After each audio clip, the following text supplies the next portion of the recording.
గోవాలో బీజేపీ ప్రభుత్వ ఏర్పాటుకు రంగం సిద్ధమవుతోంది. కేంద్ర రక్షణ మంత్రి పదవికి మనోహర్ పారికర్ రిజైన్ చేశారు. బీజేపీ ఎమ్మెల్యేలతో పాటు Maharashtra Gomantak party, Goa forward party ఎమ్మెల్యేలు ముగ్గురు ఇండిపెండెంట్తో కలిపి పారికర్ గవర్నర్ను కలిశారు.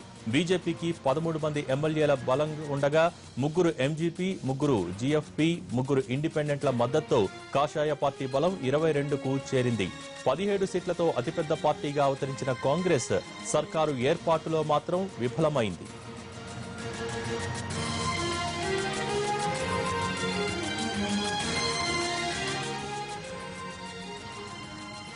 గోవా పరిణామాలకు సంబంధించి మరిన్ని వివరాలు మా ప్రతినిధి దినకర్ అందిస్తారు. దినకర్, గోవాలో ఏం జరుగుతోంది? అత్యధిక సీట్లు వచ్చిన కాంగ్రెస్ ప్రభుత్వాన్ని ఎందుకు ఏర్పాటు చేయలేకపోతోంది?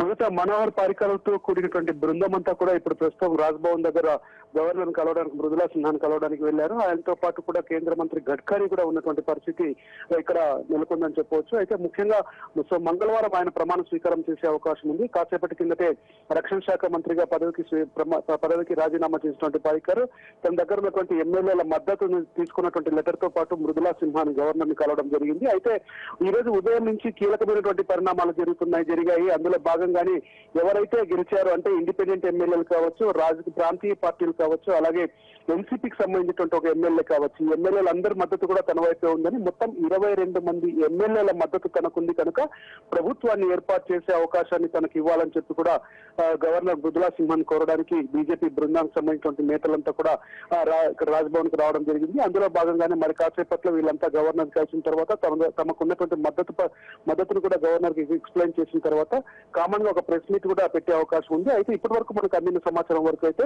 మద్దతు ఇస్తున్నటువంటి గోవా ఫార్వర్డ్ పార్టీకి కానీ, అలాగే మహారాష్ట్రవాది గోమంత్ పార్టీ కానీ, అలాగే ఇండిపెండెంట్ ఎమ్మెల్యేలకు, అలాగే ఎన్సీపీకి సంబంధించిన ఒక ఎమ్మెల్యేలకు కూడా మంత్రి పదవులు ఇవ్వాలని, అలాగే పార్టీకి సంబంధించిన అలా ప్రభుత్వంలో ఉన్నటువంటి కీలకమైన పదవులు కూడా ఇవ్వాలని చెప్పి కూడా బీజేపీ నిర్ణయించింది. అందులో భాగంగానే గోవా ఫార్వర్డ్ పార్టీకి 3 క్యాబినెట్ బెర్తులు ఇవ్వాలని, అలాగే ఎంజీపీకి సంబంధించినటువంటి ముగ్గురు ఎమ్మెల్యేలు ఇద్దరికి మంత్రి పదవులు ఇవ్వాలని చెప్పి అలాగే నిర్ణయం తీసుకోవడింది. ఎన్సీపీ నుంచి ఎవరైతే మద్దతు ఇస్తున్నారో ఆయనకి ప్రభుత్వంలో ఉన్నటువంటి ఒక నామినేటెడ్ పోస్ట్ కూడా ఇచ్చే అవకాశం ఉంది కూడా మనకు అందుతున్నటువంటి సమాచారం. 17 మంది ఎమ్మెల్యేలు ఉన్నా కానీ కాంగ్రెస్ పార్టీ ఇటు ఏదైతే ప్రాంతీయ పార్టీలు ఉన్నారో వాళ్ళని ఆ ఎమ్మెల్యేని లాక్కోవడంలో విఫలమైన నేపథ్యంలో దానికన్నా ముందుగానే బీజేపీ ఢిల్లీ నుంచి, అమిత్ షా నుంచి వచ్చినటువంటి గైడ్ లైన్స్ ప్రకారం మిగతా ఉన్నటువంటి పార్టీల ఎమ్మెల్యేలందరినీ కూడా తమ వైపు లాక్కొని వాళ్ళ మద్దతుతోనే మంగళవారం ప్రభుత్వాన్ని ఏర్పాటు చేయడానికి సిద్ధమవుతుంది. మనోహర్ పారికర్ గోవాకి మరొకసారి సీఎం గా కానున్నారు.